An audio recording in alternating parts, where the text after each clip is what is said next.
जब तारा हमरा से प्यार न रहे तो झूठे के कसम काहे खैलू, ते हमके पागल प्यार में काहे बनैलू। जब तारा दूसरे के संगे जाए के रहे तो हमार दिल के चकनाचूर काहे कैलू, काहे। डीजे दिलीप शर्मा अर्जुन होला चंद्रभान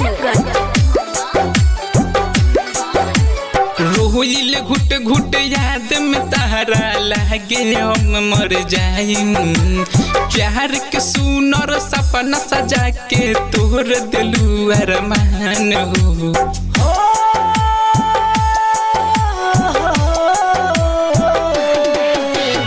रोहिल घुट घुट याद में तारा लागे हम मर जाइम।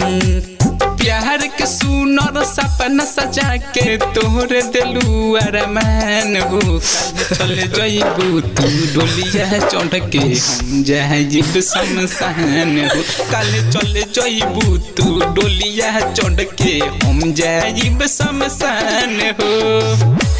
अरे तू तो कहत रहो कि 7 जन्म ले हम तार हई, तो एक जन्म में तू दूसरा के हो गइलू।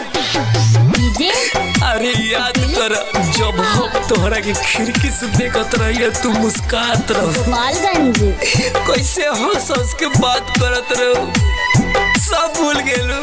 कैसे बताई प्यार जताई बसल तू बारू दिल में। जगलो में भी सुतलो में भी आवेलू हमारा नींद में।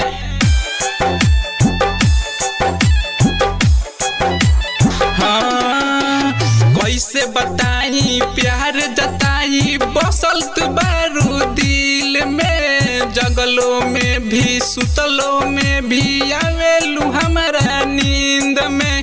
रहबो न खुश पियावा संगे कह के बर्बाद हो गइल। कल चले जइबू तू चढ़ के हम जाइब शमशान हो। कल चले जइबू तू डोलिया चढ़ के हम जाइब शमशान हो। डीजे दिलीप शर्मा सुनौला चंद्रभान। सपना टूटल शीशा बन के चल जइबू तू दूर हो। आलोक अकेला न तोह के भुलाई बाटे बड़ा मजबूर हो।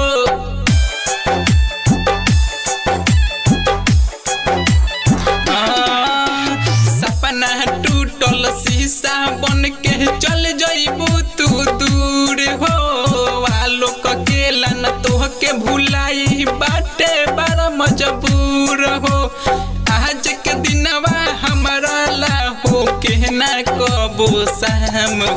कल चल जइबू तू डोलिया चढ़ के हम जाइब शमशान हो। कल चल जइबू तू डोलिया चढ़ के हम जाइब शमशान हो।